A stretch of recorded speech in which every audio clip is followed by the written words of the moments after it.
You could try to cut the corners. You could hide from everyone. Hi, everyone, and welcome to Who to the Curve. And this is a Robert Ruiz rant. And today we're going to be speaking on the morality beyond faith. Can you be good without religion? The old age question, do you need religion to be a moral person? Let's dive into this with a healthy dose of sarcasm and humor, like always. Do you need a religion to be a moral person? Picture this. You're standing at the gates of morality, and there's a bouncer.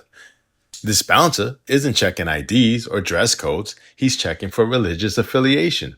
Sorry, buddy. No religion, no entry, he says, as you stand there clutching your secular humanism pamphlet. But wait, is that how it really works? Do we need a divine hall pass to be a decent human being?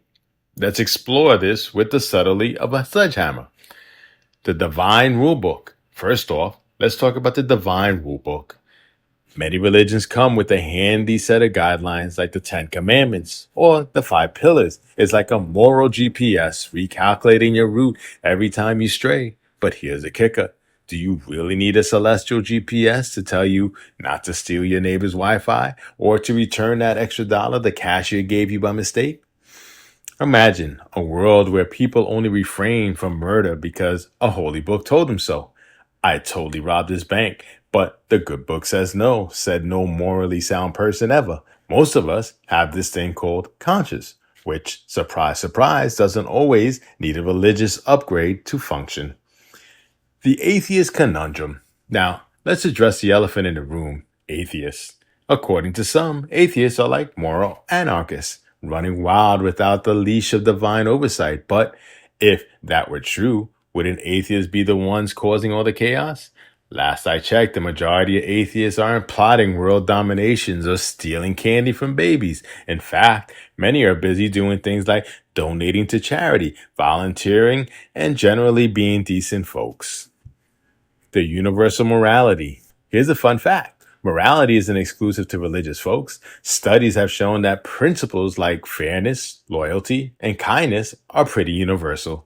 It's almost as if humans, regardless of their belief system, have an innate sense of right and wrong. Shocking, I know. Think about it. If morality were solely the domain of the religious, we'd have a lot more trouble on our hands. Imagine trying to explain to your dog that chewing your shoe is wrong because it's against the 10 Commandments. Spoiler alert, the dog doesn't care. Morality, much like good sense of humor, transcends religious boundaries. The hypocrisy factor. The hypocrisy factor. Let's not forget the delightful hypocrisy that sometimes accompanies religious morality. Ever heard of the phrase, do as I say, not as I do? Some of the most morally questionable actions in the history have been justified by religious beliefs. Crusades, anyone? Witch hunts? It's almost as if humans can twist any belief system to suit their less than noble purposes.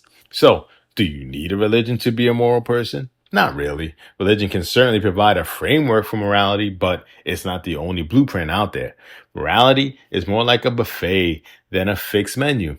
You can pick and choose from various sources, religion, philosophy, personal experience, and still end up with a well-balanced moral diet.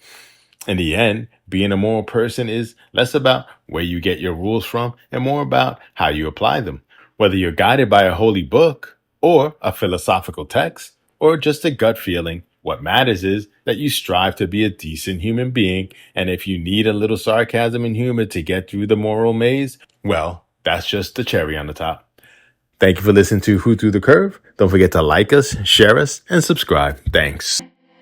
You could climb the highest mountains, I'd still find you at the top.